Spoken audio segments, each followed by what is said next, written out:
Hey, what's going on, ladies and gentlemen? Welcome to another episode. I'm your host, Dave Vaughn. Appreciate you guys coming through to show your love and support. As I'm doing the WWE Monday Night Raw review, as things was kicking up on all cylinders, as we're on the road to WrestleMania, as we're slowly creeping towards 3.5 weeks out, as we're getting ready for the undercards of everything that's going on, as the build-up and the matches and so many challenges have been put up front. As we had a phenomenal card for the night, we ended up having the WWE Women's Tag Team matches as the Kabuki Warriors took on Shayna Basler and Zoey Starks. We also had the main event of the night, which was the men's gauntlet, which we had Ricochet, JD McDonagh, Chad Gable, Bronson Reed, Shinsuke Nakamura, and so much more. It went on for the night as things was all on all cylinders as we had so many high spots and everything. I feel like Triple H fully delivered and took advantage of it for the night as things was looking on the up when it came to the Monday Night Raw tonight as we're heading towards the road to WrestleMania. Couldn't ask for anything more when it came to the deliverance, when it came to each match that really went through from start to finish, and you couldn't ask for anything better when it came for the night. But all the while, I appreciate you guys coming through to show your love and support as we get into the gear thing of tonight's live broadcast and review.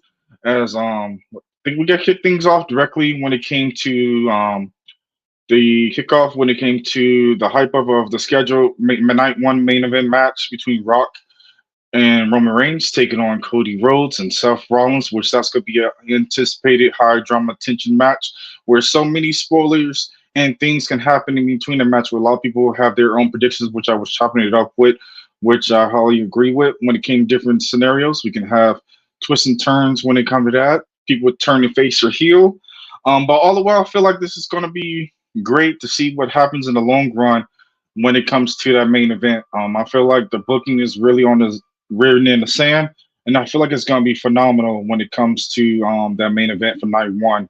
They also did a hype when it came to Travis Scott, who's a celebrity in the house, who rolled up in a Tesla Cybertruck along with Jay Uso, hyping it up, and they were arriving in the arena, as well as Gunther arriving there as well, showing footage of him showing up and showing his dominance as they were celebrating his dominant feat of being close to 600 plus more days as being the WWE Intercontinental Champion.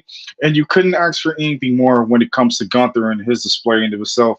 And I'm in loving and enjoying the way how Triple H has been putting a effort of making it a spotlight when it comes to him directly. He's been doing his great thing and showing his diligence, and you couldn't ask for anything better when it comes to Gunther directly. Starting off with the night, we had Drew McIntyre making his entrance for the night, and of course they were hyping up the WrestleMania Rollins match, including with him having it for night two, which would be Rollins versus Drew McIntyre, which I feel like they're going to deliver a banger right off the gates, which they probably be the opening match of the night. But I think Seth Rollins is going to have his hands tied when it comes to Drew McIntyre, and he's not someone you want to directly sleep on when it comes to his appearance and his longevity. And I feel like he's going to deliver when it comes to that main event, and I think he may come on top for busy being the next World Heavyweight Champion. But getting into the direct interview, so many different things went on when it came to the night. As Drew McIntyre basically went over into his in-post interview, he basically called Seth Rollins a junkie for accepting the WrestleMania Night 1 tag match against The Rock and Roman Reigns before talking about the bigger picture. And, of course, a loud CM Punk chant broke out as they were chanting for him. And he says the bigger picture is Rock, and he wants to hear him out throughout his history as he was a long-term competitor back in the days. And he went through so many different things when it came to so many Immortals and so many different things as a Carmel. And anything in return when it comes to just The Rock, he's always been a long-standing personality when it came to WWE, and of course, building sellouts. And he praised him for basically putting his foot forward when it comes to making us sold-out stadiums. But he says they need to focus on the next evolution, and it's working together with one of the most powerful people on the planet on Earth. And he says that he's going to win the title and be a champion as he can invest and be proud of. And then, of course, Seth Rollins ends up popping, and he comes out to the and the crowd really is enjoying Seth Rollins throughout the majority of this entrance, and they're singing along to his song. The crowd was really red hot tonight, as they had a nice another sold out crowd when it came tonight for Monday Night Raw. Then they got down to it for promos. Both promos were really delivered when it came to everything. And he sees now WrestleMania is in the bag, and he's thinking about how Drew has almost had his full attention and maybe more since that last Claymore from last week. And right here, right now, when Van Halen has said the kick ass in America, he asks McIntyre what's under his kilt and kneels in front of it. And before remember that it's a coward and obligating to turn his back and saying, feel free to attack me because that's the way how you like it when it comes to delivering shots at people lately. And then Drew says that he wants Seth to actually hear him for once and tells him right to his face. He says, Rollins, he told him before their last match that he's gotten to get over the bloodline. And Seth says that he's reminding him that somehow with a lot of tattoos from Chicago that makes somehow not be able to remember CM Punk's name until the crowd filled up the whole promotion by chanting CM Punk directly by filling in the blanks.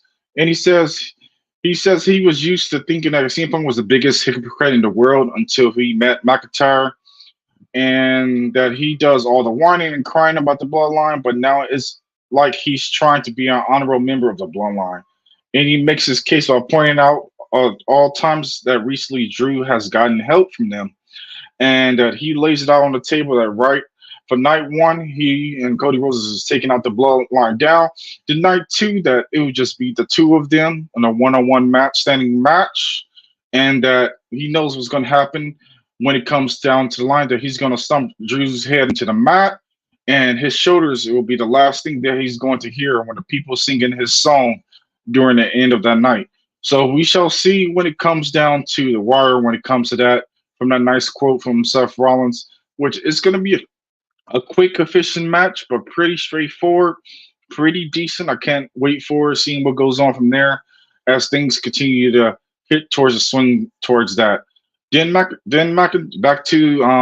the promo so set up. McIntyre said he's not going to swing on him before WrestleMania, and nothing can say or do will basically get him to provoke him. He slowly storms off and walks out directly in the rings as Seth turns around and sees McIntyre makes his way up the entrance ramp. And then Seth basically says he hasn't paid much attention to him on the road to WrestleMania. Of all threats, The Rock, Roman Reigns, his broken back, his blown out knee. And at the very, very bottom of the list, the thing he's worried about the least is Drew McIntyre. As just like a Detective Columbo, the trap is set, and then Drew storms back to the ring, and he manages to stop in his tracks as he see how things are turning out, as he's basically just highly pissed, and he kind of just smirks and smiles within his efforts, and then so he just walks away as Seth Rollins cheers and basically taunts with the crowd as they switch things gears up towards the next segment, which was a pre-take by the Damage Control, who was shown arriving towards the arena. Then they got ready directly for the next following match, was Becky Lynch making her entrance as they was getting ready to go to break. She was getting ready to come to her match against Liv Morgan, which was a heartfelt kind of person when it comes to Liv Morgan. These two have had standing tensions and feud so far, and now they're finally going one-on-one, which is probably going to be most likely the battle of respect when it comes to these ladies. These ladies fully know what they're doing in Deliverance, and you can't ask for anything better when it comes to Liv Morgan and Becky Lynch, from my own personal take. I feel like these ladies are really one of the pillars of the Mania. Becky, not Liv Morgan more so. More Liv Morgan is still trying to find her own. She's still trying to figure herself out as where she stands in the women's division, but she's slowly working her way back up on his Liv Morgan Revenge Tour as they figure out what goes on from there. Then they come back from commercial break and they do a whole entire highlight package between Becky Lynch, who went for the stop draw, basically the highlights of Becky and everything that went on when it came to them directly, when it comes to the momentum with their counter, and then going from there. So the match basically gets underway when it comes to the match, and things get into high gear, including Liv Morgan really did have a whole lot of counters directly throughout the match. Becky Lynch was controlling majority of the match back and forth, and Liv Morgan was able to come off with a two couple of counter code breakers, and Becky was able to hit a couple of her signature moves as well. And this match went full force, high drama. It started off kind of slow, but it wasn't too bad when it came to the ladies delivering for the night when it came to them directly. It was a lot of back and forth wrestling with chain wrestling with the build up tensions. It started off pretty chill, and then from there, the chemistry started to build up more after they came back from the commercial break. They had two commercial breaks throughout this whole entire match. And then everything else went smoothly from there as both ladies was doing their best efforts to come out on top to make a statement. But fortunately, Becky Lynch ended up coming away with the pinfall, with the manhandle slam, and picking up the 1, 2, 3 from there. Then we ended up having Rhea Ripley's entrance ring off and then pop out to the crowd as she ended up making her way down towards the entrance as Liv Morgan was rolling out the ring with a tense kind of fearless look at Rhea Ripley as she was making her way down to the ring. Rhea didn't even acknowledge her, kind of smirked a little bit and walked directly into the ring when it came to a face-to-face confrontation with Becky Lynch directly from there as things got underway from there. And then they both delivered two strong promos when it came to from both sides of the ladies. The ladies really got into it when it came to every single key point when it came to what they were talking about throughout majority of this match. Rhea basically said a couple of things. She said, being Liv Morgan, asked her it wasn't worth it because every week she sees her getting into fights and leaving everything in the ring, and every single week we're getting closer to WrestleMania. But deep down, Becky knows that Rhea is better than her, and she accepts all these matches because she's making all these excuses because she won't be able to beat Rhea directly. And if she loses, she won't be the man. She'll be nothing but a disappointment. Then, of course, Becky Lynch offers with another counterback, and she says that she believes that she is good, and when people doubted her, she's always end up being great. It's her against the world, and while the world doesn't understand, she has a chance when it comes to that. So we'll see how this match ends up being at WrestleMania. I feel like this match really will fully deliver on the card when it comes to the totem pole. I feel like it's going to be on night 2. I feel like that's going to be a full delivering dominant match because it has to be on a high anarchy when it comes to the drama that's going to be happening for night 2 when it comes to the men's delivering in the main event when it's Roman and versus Cody. But also, we shall see when it comes to win. I'd like to know from you guys' own take when it comes to this division directly offhand. Where would you like to see the ladies, and how would you like to see them being pushed when it comes to this match? Or what night would you like to see the ladies being put forward from there? Then we switch things up for a huge announcement from Adam Pearce and Nick Aldis, both the GMs from Raw and SmackDown. They made their direct announcement. And they said for WrestleMania 40, the Judgment Day will defend their tag team championship against 5 teams in a 6-pack ladder challenge. And over the next few weeks, teams will be compete in a spot in that match. And then, of course, they switch things up with the Judgment Day showing a backstage segment with them, and they look upset and fired up. And they said they want to go talk to Pierce, and then they switch things up, and then they end up going to commercial break from there. Once they came back from commercial break, they do a recap of the hype for the recap of attendees for the award show, including Dwayne "The Rock" Johnson, Bad Bunny, and John Cena, who was in the presence. So they had to do a recap of that from this previous Sunday's award show, which I was kind of a little interested to take. I'm wondering who John Cena pissed off when it came to showing what they were partial naked, or was he just hyping and promoting his direct movie from there? Then they switched things up for the next following match, which was Candice LeRae and Indy Hartwell versus Ivy Nels and Maxine Dupree. This match was started off pretty strong with a couple of cheap shots and a couple tags and a couple of shugs in between uppercuts, plus double team maneuvers, including the double clotheslines and everything in between. And then, of course, Maxine Dupree ended up doing the reverse the caterpillar. And then, of course, Candice LeRae ended up got in her face and tells her she looks stupid and people are booing her because she doesn't belong there. And she thinks the internet hates her she should hear what girls in the locker room have to say directly about her. And then, of course, Maxine looking kind of a little distraught from that. And then, of course, she also pointed out she glad her brother isn't around to see her as being a disappointment. And then Maxine says she can't take it anymore, so she put shoves Candice LeRae out the way. But as she was exiting the ring, Indy Hartwell took advantage of that and got her with a boot directly, knocked blasting her and knocking her out directly from there. As Candice LeRae and Indy Hartwell, the way ended up picking up a quick victory in this match. This match wasn't even quick after Maxine Dupree was distracted as they're playing into this whole internet Twitter thing with them really jumping on Maxine. But this match went up 1 minute and 45 seconds as this wasn't even quick. It was fast and furious, straight to the point. It didn't even last long when it came to that actual direct women's tag team match. But it was a nice thing seeing that the women's are getting a little bit more shine, but their matches are becoming a little bit shorter each week, depending on who's actually on the card throughout on Raw or SmackDown. But I like to see a little bit more of the women's game being involved and seeing where they stand and go from there because the ladies do need to get more loving and a little bit of more polishing when it comes to everything, when it comes to the women's division. Then we switched to Judgment Day, who approaches both GMs, Adam Pearce and Nick Aldis. And of course, they had a whole lot to say after they was upset about defending the tag team titles in a ladder match. And then Phil Balor says everyone knows he doesn't like ladders. And then Damian Priest says they're already proven that they are the best and demand to know who their ideal challenges are. And then of course Finn complains as well.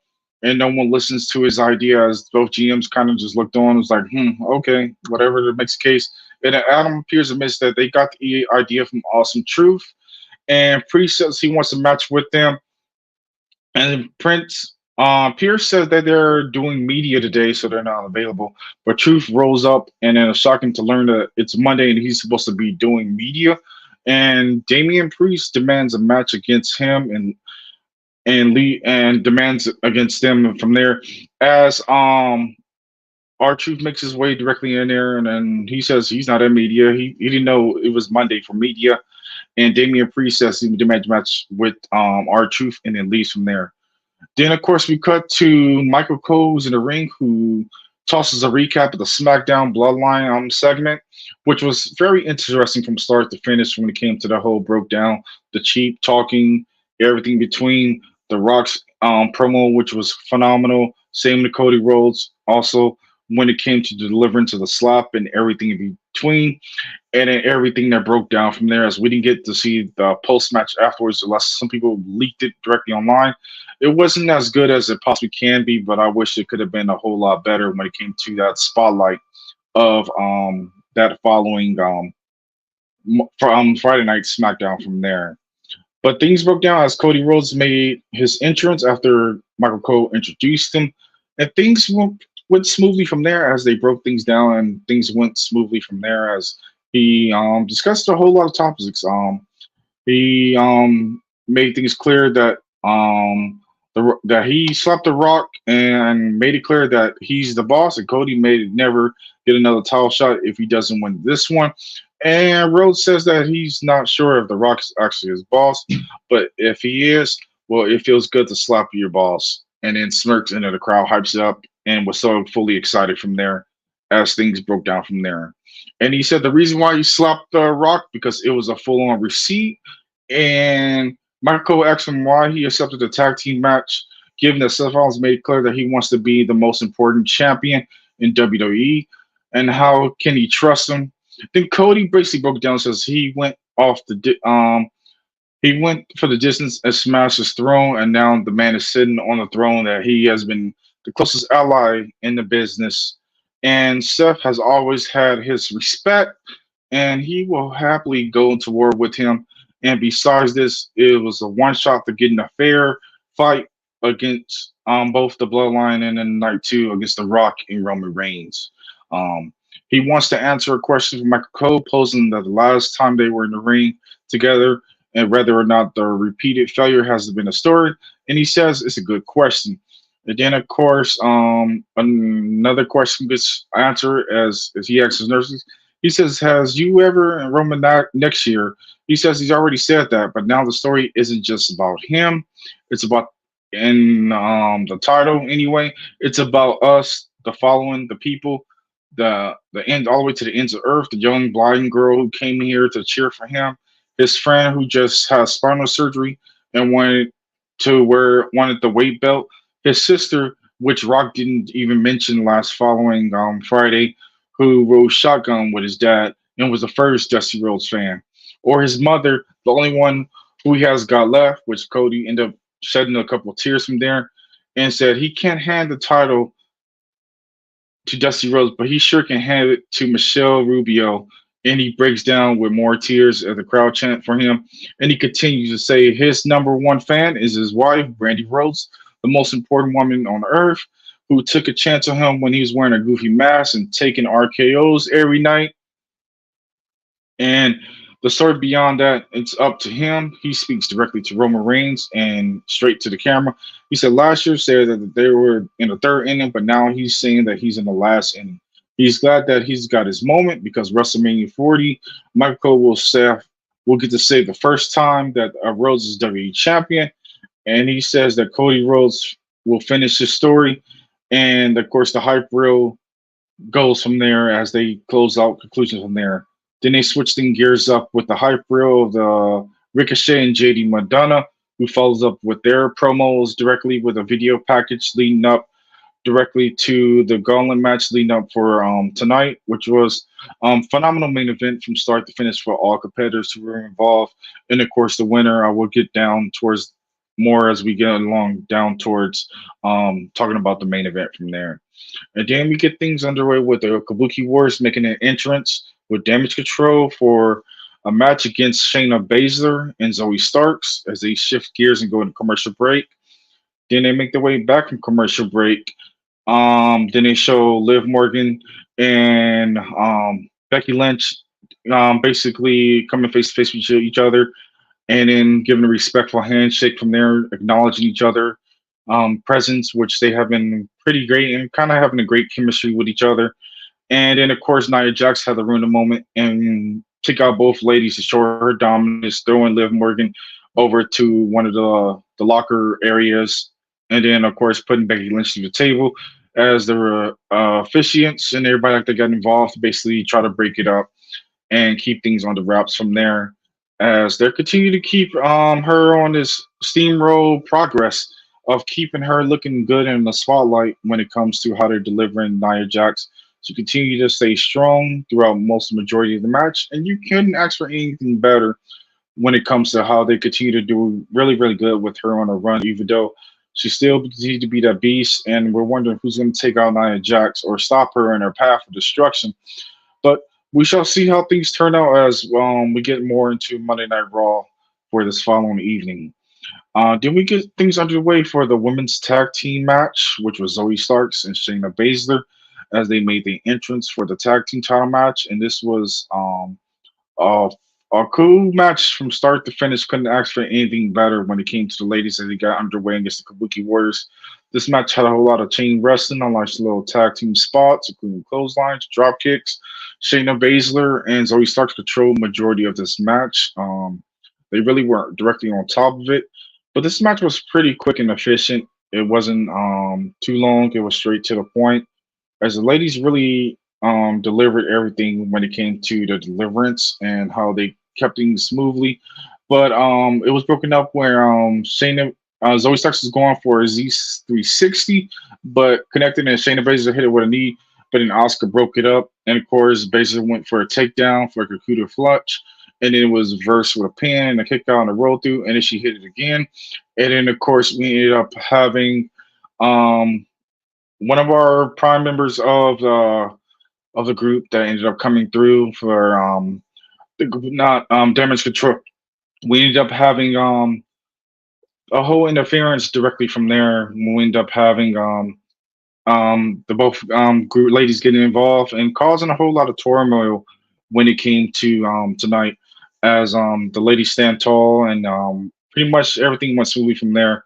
So The Kabuki Warriors end up picking up pinball with an inverted DT into the dropped elbow drop and the combination, of course, pinning Zoey Stark from there. Yeah, on Shayna Basler, then retaining the tag team championship from there. So the Kabuki Warriors are looking pretty good. Damage Control is looking good as well, as Dakota Kai, who was assistant when it came to helping them come out victorious by grabbing Shayna Baszler's leg and basically causing the full-on destruction from there. And then we ended up going to a backstage segment with the Judgment Day after they come through and Andrade comes to meet with them. And Fam says he knows him a long time and he's worth considering. And Rhea agrees with Damian Priest as they have a little segment right there with them. And they were trying to figure out on who invited them. And then, of course, Rhea says she invited them and go from there. And they said Dominic is not in the house tonight, but he's available next week. And then I'll have a little meeting next week following Dominic's return for Monday Night Raw from there. Then they switch things up for R-Truth, who's coming to the ring after that backstage segment. Damien Priest, of course, was furious because he's getting ready for his final match when it came to R-Truth. And then we got things into high gear when it came to back from the commercial break. We ended up having a highlight reel from Shinsuke Nakamura and Big Bronson Reed, as these men are fully just delivering all cylinders, and you couldn't ask for anything better when it came to these gentlemen. These gentlemen really knew how to deliver, and you couldn't ask for anything better when it came to Big Bronson and also Shinsuke Nakamura.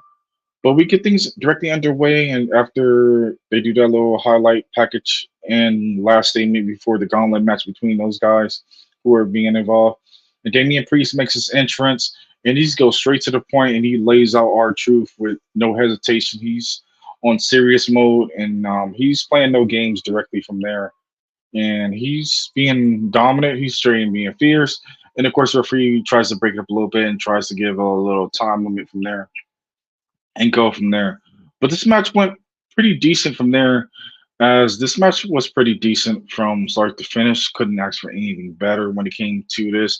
Of course, we ended up having an appearance from DIY, who came through to support R-Truth after R-Truth did a dive through the outside, and Damien Priest was getting involved, was about to do a Razor's Edge to the announcer's table, but got countered and then end up hitting the ring post from there.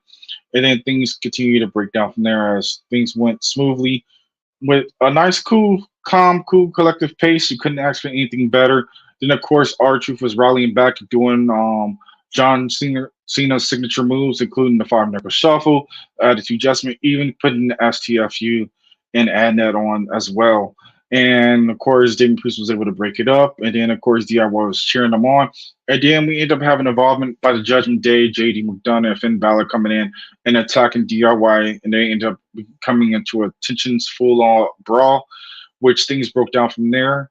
Then we end up having R-Truth going up to the top ropes, doing an actual dive, and then rolling back directly into the ring. And got caught for Damian Priest's signature choke slam, sit down pop choke slam for the victory. This match went a phenomenal of 8 minutes and 45 seconds. You couldn't ask for anything better when it came out, but Damian Priest was looking dominant as he rolled out the ring from there, as DIY was making their way directly back in the ring after Finn Balor and Damien Priest is walking up the ramp.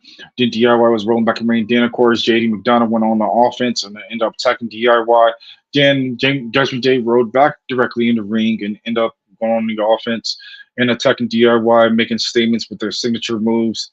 And with a couple of knee shots, of course, Finn was able to nail the coup de grace on Johnny Gargano. And it left everybody down in the weight as R-Truth and DI was down for the count for a good minute, as Judgment Day was standing tall post match from there, as they delivered their onslaught when it came to that direct post match from there.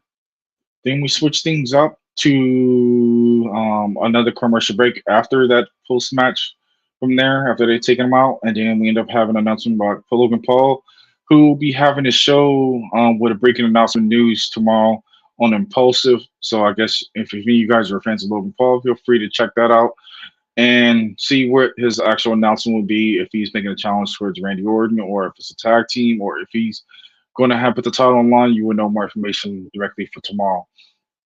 Then we switch things gears up from seeing Becky Lynch directly in the back as she's going in her backstage promo as she's sitting on one of the changing not one of the carrying booths and work like that, and she offers a challenge to Nia Jax to a last woman standing match, which I feel like that's going to deliver a good hot take and a good lot of change in the wind when it comes to the women's division.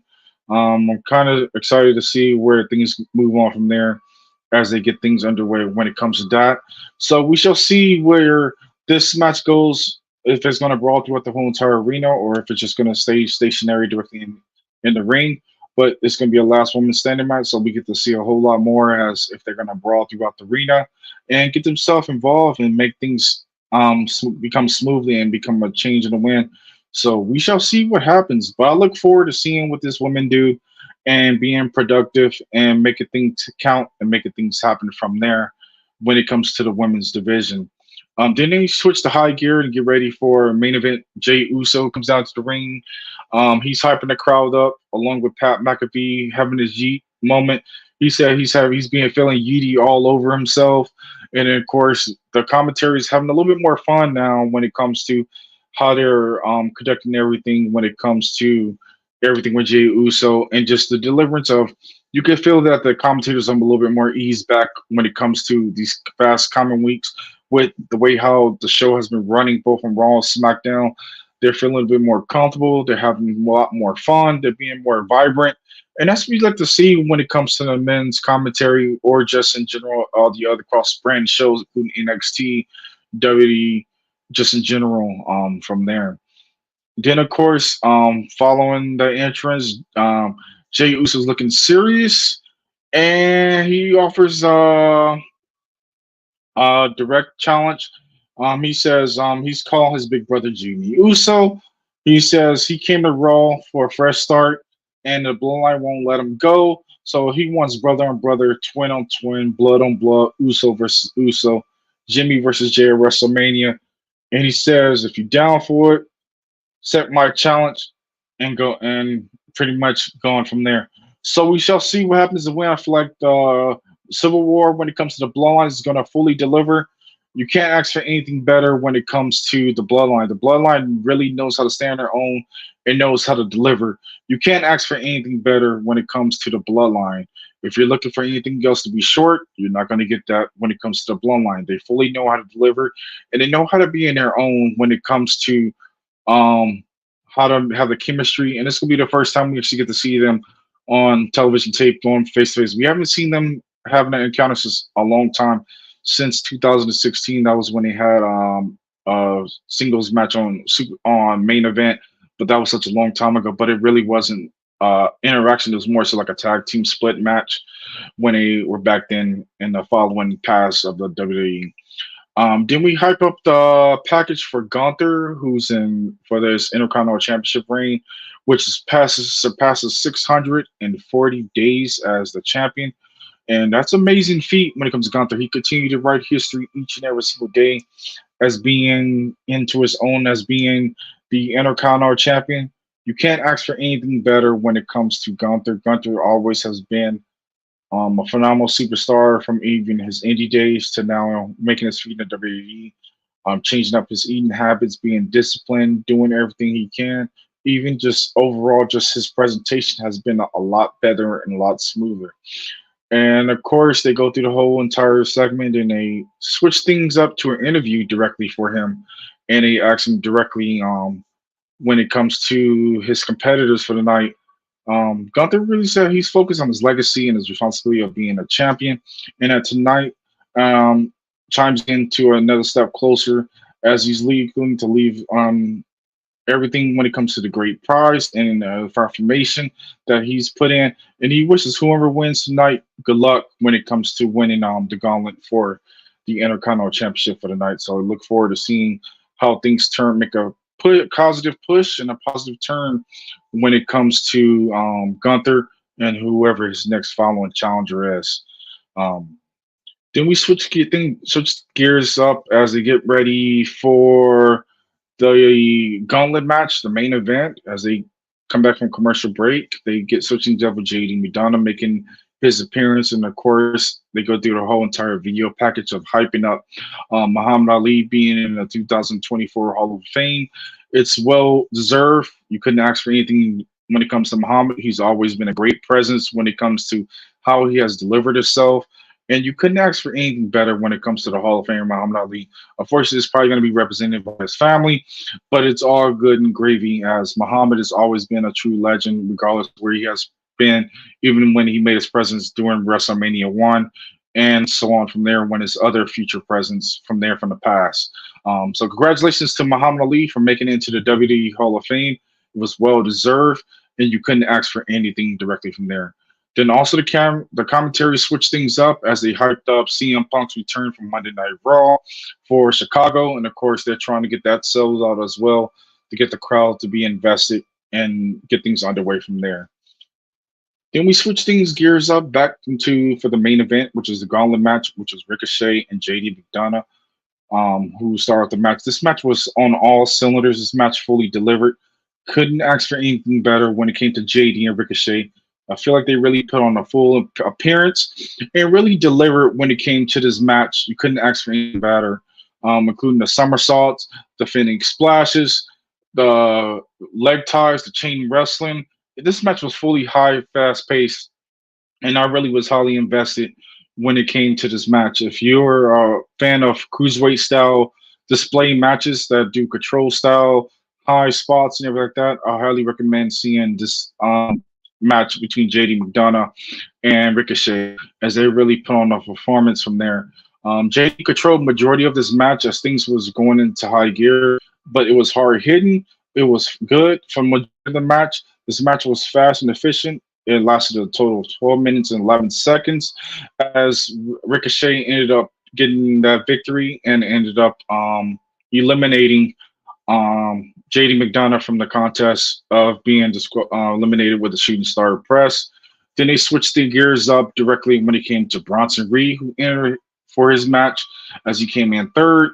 And then he got things underway when it came to taking advantage of that phenomenal match when it came to JD McDonagh and Ricochet, as he was on the high offense, countering a lot of moves, including the drop kicks that Ricochet was delivering. And Bronson Reed really took advantage of this match. And this match didn't last long. This match went a total of 1 minute and 10 seconds with a tsunami splash. And then from there, Sami Zayn made his way down. He was the fourth competitor who made his direct way throughout this phenomenal match. And then these two delivered from start to finish. For a big man, Bronson Reed really was in his own and hold his own take, as I couldn't ask for anything better when it came to Bronson Reed. He really knows how to maneuver himself and really be into his own. Same with another big man I'm really surprised with when it comes to Ivar. Wish he was involved as well, but they didn't include him into this gauntlet match. But Sami Zayn really stayed on his own, and he really did everything he possibly can when it came to this match. He was doing giving valid points, giving straight transitional moves, going back and forth when it came to this match, and you couldn't ask for anything better when it came to tonight. I really was highly invested when it came to everything about this match. The match was pretty chill. It wasn't too mad, but Sami Zayn was able to counter and get the victory as he was able to last for a good little minute, but he was able to get the victory over Bronson Reed in 4 minutes and 22 seconds with a sunset flip powerbomb, which Bronson Reed was trying to counter, but he ended up getting caught, and Sami Zayn ended up picking that victory. And then Bronson Reed ended up on the offense by attacking Sami Zayn and pushing from there. And Nakamura was making his entrance, and he took advantage of that 100% as Bronson ended up hitting the tsunami afterwards. And then Nakamura took advantage of that with a couple of knee strikes, tried to take advantage of it early, including with a couple other moves directly from the offense from there.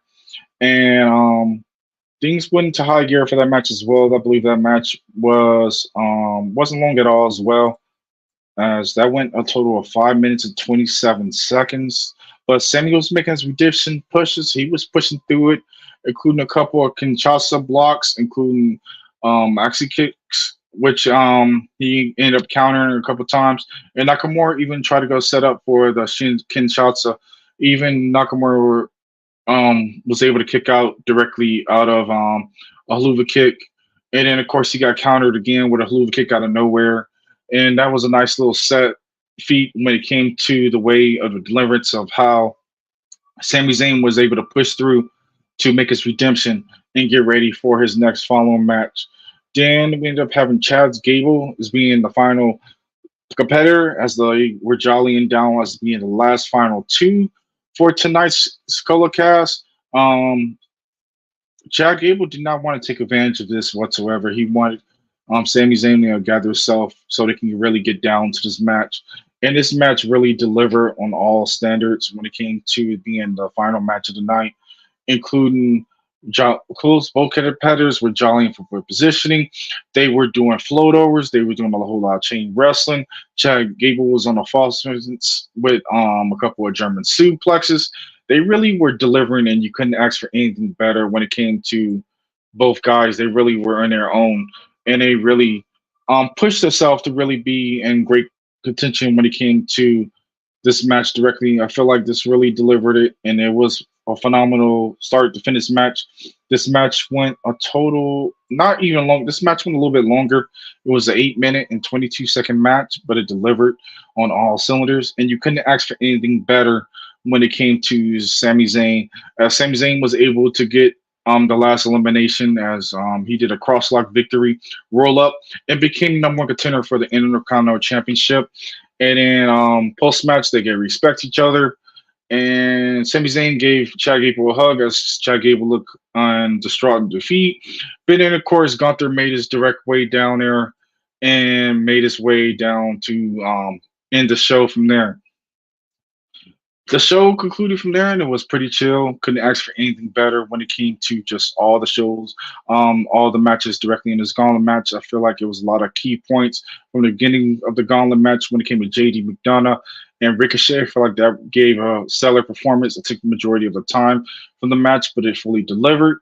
Then you have Bronson Reed, of course, continue to look like he's a fair dominant, but got caught slipping as Sami Zayn was able to take advantage of that. And then also when it came to the final match, when it came to Sami Zayn and Chad Gable, I feel like that gave a nice, decent matches. They have a phenomenal chemistry. Same when it came to Sami taking on Shinsuke Nakamura. I feel like those two really know how to go since a long time, and they really have great chemistry of knowing how to balance each other out and make things work. When it comes to their chemistry, they've been at it for a while since the NXT days, and I couldn't ask for anything better when it came to those two men. Those two men really know how to deliver themselves and really be in their own. Overall, I'll give this whole entire Monday Night Raw. I'll give it a B minus. It was pretty decent. It didn't put me to sleep. Kept me highly invested. I couldn't ask for anything better when it came to Monday Night Raw tonight. And I'd like to know you guys' hot take. Comment down below. Throw some thumbs up as well, as that will help to get the algorithm moving as well if you're watching or coming along from there, so we can get it moving and push me towards the limelight of being up there when it comes to other podcasts from there. But all the while, I appreciate you guys coming through. Post your comments down below, like, comment, subscribe, and I'll catch you guys on the next one. And feel free to follow me on all my social media accounts, as I will post them down below. And all the while, you guys be safe. God bless, and catch you on the next one. Peace.